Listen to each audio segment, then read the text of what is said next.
Hello, কি অবস্থা সবার? কেমন আছো সবাই? দেখো বাইরে কি ফাটা রোদ আজকে। কাঠফাটা রোদ, চান্দি গরম রোদ আছে না তাই। ভাই গরমে অবস্থা খারাপ হয়ে যাচ্ছে। কি অবস্থা তোমাদের একটু জানাইও। আর এইগুলো হলো কচুরমুখী। অনেকে কচুরমুখী বলে, আবার অনেকে হলো কচুর গাঁটিও বলে। তো আমার এখানে কেটে কুটে পরিষ্কার করা শেষ। আর এটা হলো কনকন মাছ, আবার অনেকে কাউয়া মাছও বলে। তো এখানে রান্না করে নিচ্ছি। তো এখানে তেলে ফার্স্টে পেঁয়াজ দিয়ে দিলাম। পেঁয়াজটা এখানে ভাজা ভাজা করার পরে কালারটা যখন চেঞ্জ হয়ে যাবে তখন এখানে দিয়ে দেব জল।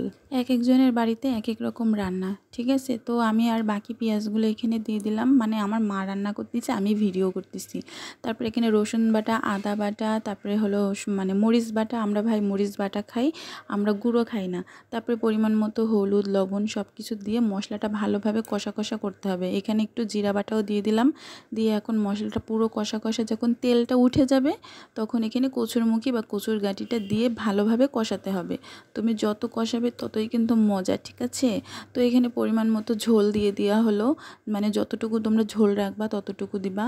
তারপরে যখন বলকটা উঠে যাবে তখন দিয়ে দিবা ভাজা মাছগুলো।